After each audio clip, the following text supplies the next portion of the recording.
Hi guys, aqui é a Juliana Damasceno, eu vou estar explicando pra vocês algumas coisas sobre transexualidade. Pronto, vai. Bicho!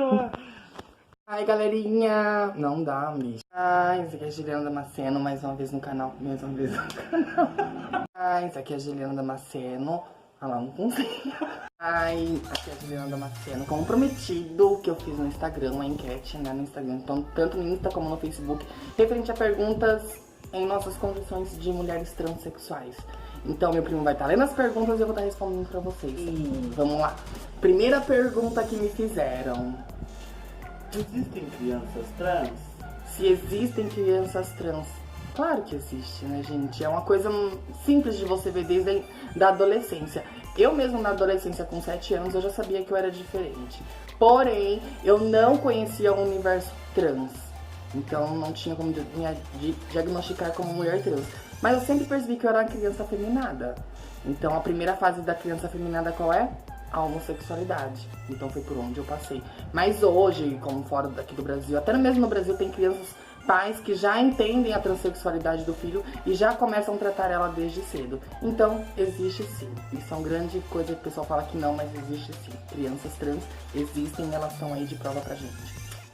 Próxima pergunta. Qual o melhor momento para iniciar a transição hormonal? Gente, o melhor momento, claro, né, é na puberdade, quando você tá naquela mudança. Eu comecei tarde, eu comecei com meus 21, 22 anos.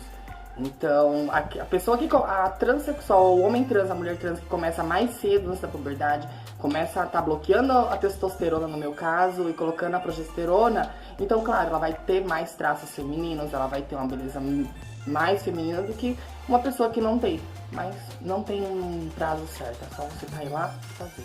Toda mulher trans deseja fazer cirurgias? É menos trans quem não quer fazer? Não.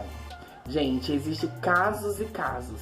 Meu caso, eu sou uma mulher trans, não pretendo fazer a redesignação, não pretendo, porque não é uma coisa que vai me tornar mais mulher ou menos mulher, entendeu? Porque a feminilidade da mulher, ela está aqui, ó, na mente. Não adianta nada eu querer ir lá e fazer uma redesignação, sendo que eu me aceito, eu aceito o meu corpo. Então não me atrapalha em nada. A menina que opera, ela tem uma disforia de gênero, é completamente diferente. Ela não aceita o membro dela, ela não quer aquilo no corpo dela, porque quando ela se olha no espelho, ela se sente rejeitada. Eu não. Eu me vejo no espelho e me vejo a mulher, mesmo tendo ou não tendo. Então, não é menos trans, é a mesma coisa. Trans, mulher não trans. Tem a trans redesignada e a trans não redesignada. Então, pergunta... Como é o processo de retificação de nome? Certo, como que é o processo, gente? Tô com 29 anos e não fiz ainda. Mas não fiz por N motivos, tá? Não é por questão de nada, porque eu sou muito lerda pra correr atrás das coisas, de verdade. Muito lerda mesmo, então não fui atrás. Mas eu fiquei sabendo de amigas minhas que é super fácil, super rápido até. Paga uma taxa, se eu não me engano, de 100, 150 reais, nada mais que isso. Tá? Então é super de boa, mas eu ainda não fiz, porque eu tô com tudo atrasado, documento atrasado. Depois eu conto pra vocês. Próxima pergunta. A mulher trans é mais assediada na rua do que a mulher cis? Sim, é sim, gente. E os homens que vão assistir o vídeo sabem que é, entende? Porque é aquela fantasia que o homem tem na cabeça, sabe? Então sim, você passa na rua, você vai ser assediada, você vai ser... Claro, mas é aquele assédio mais fechado. Entendeu? Se tiver 2, 3 amigos ali, você passar na rua, ele vai zoar você na rua. Porém, depois que ele der a volta no quarteirão sozinho, ele vai querer pedir pra ficar com você. Por quê? Porque ele tem uma fantasia na cabeça dele.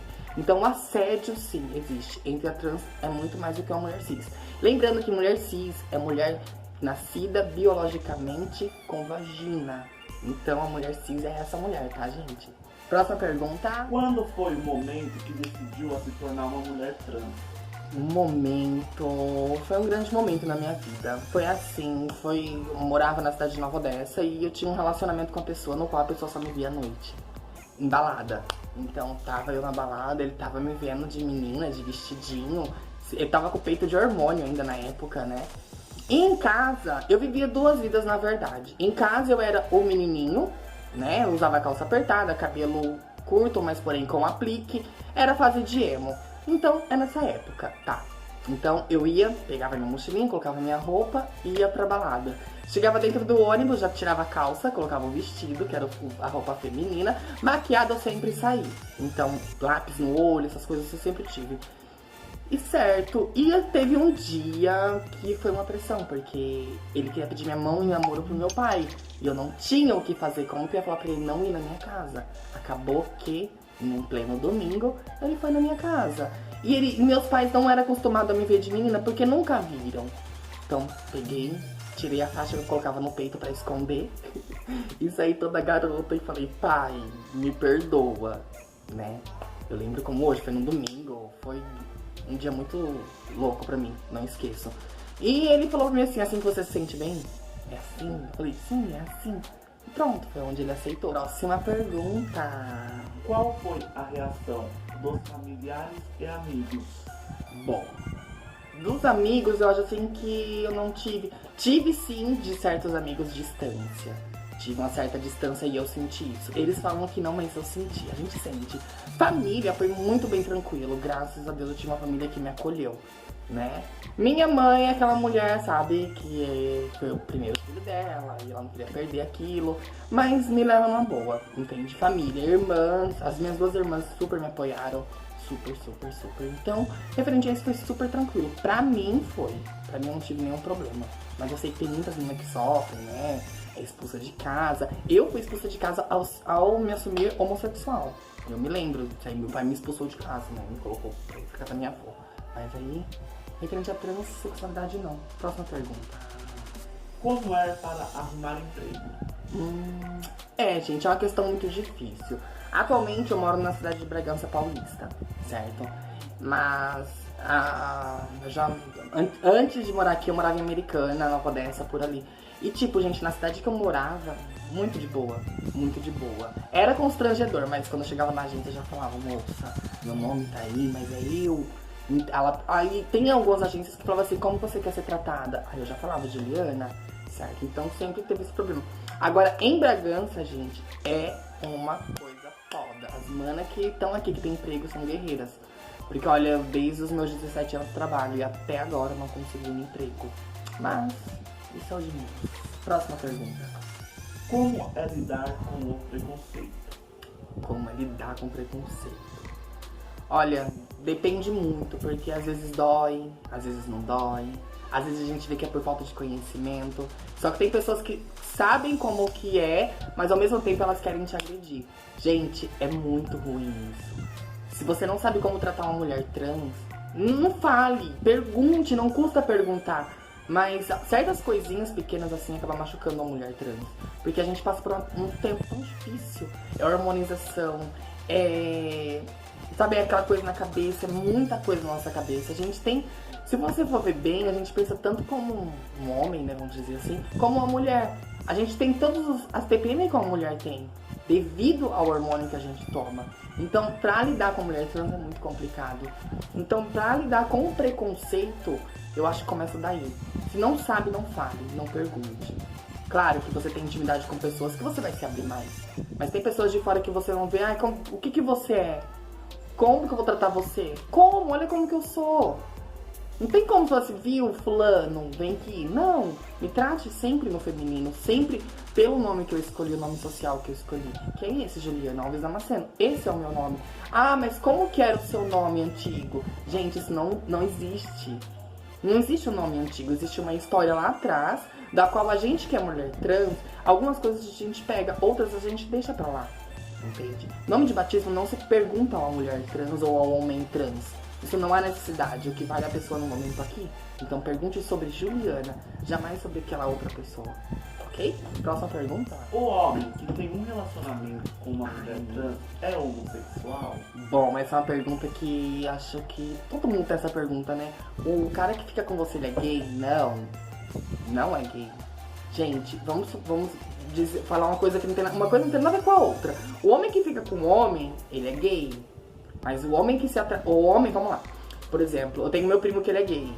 Ele se veste de homem, ele é homossexual. Ele gosta de outro homem com a mesma aparência dele, eles são homossexuais. Agora, o homem que gosta de uma trans, ele não se sente atraído pela parte masculina dela. ele se sente atraído pela parte feminina que ela tem. Então não, ele é um casal heterossexual, entendeu? Então fiquem despreocupados, homens, vocês não se tornam gays saindo com uma mulher trans. E isso, existe muito preconceito, gente, porque muitas meninas bonitas tem, sabe, dá pra te dar uma vida bacana de relacionamento. A pessoa não fica porque, meus amigos vão me chamar de gay. Sim, existe preconceito, mas não é gay, entendeu? Basta abrir um pouquinho a mente que as pessoas vão entender mais fácil, ok? Próxima pergunta. Última pergunta? Sim. Pode falar. Como foi a sua primeira vez? A minha primeira vez? Essa eu vou contar pra depois. No próximo vídeo eu vou estar contando pra vocês mais as coisas de intimidade pra não confundir muitas pessoas. Mas é isso, gente. A vida de uma mulher trans, ela não é fácil. Não é fácil, mas também não é difícil. A partir do momento que você tem pessoas boas do seu lado, você vai que vai. Então, um recado que eu deixo pras manas que estão começando. Manas, não pensem que você vai tomar 5, 6, 7, 8 injeções e você vai virar mulher, meu. É um passo de cada vez, tá? Eu já fiz isso de aplicar 3, 4 perlutas na semana. Gente, isso é bomba, isso mata. Ela pode deixar você maravilhosa agora, mas na frente você vai estar recebendo todo esse retorno. Então, muito cuidado no hormônio. Hoje tem aí a opção de endocrinologista. Vocês podem procurar um médico. O médico vai estar habilitado para estar fazendo acompanhamento com vocês, tá? Verificando a taxa hormonal, a testosterona, a progesterona. Então, evitem se automedicar, tá? Vocês vão fazer as coisas certinho. Hoje, para vocês poderem ter noção, vocês têm um nome social aí no cartão do SUS. Coisas que teve uma época que eu não tinha, entendeu? Quantas vezes eu já não fui barrada no hospital porque me chamavam pelo nome de batismo e eu ia entrando. Segurança vinha me puxar, falava assim, não, moça, não foi você que foi chamada. Eu falei assim, moço, foi eu. Então, é muito constrangedor na minha época. Hoje vocês têm a faca e o queijo na mão, gente. Basta correr atrás e fazer as coisas certas. Tá? Então, hormonização, endocrinologista. Retificação, vocês podem no cartório civil fazer. Não siga meu exemplo que não fui. Ok? Então no próximo vídeo eu vou estar contando para as pessoas como foi minha primeira vez. Eu não posso contar a pessoa, mas como foi eu vou contar. Beijos e até o próximo vídeo.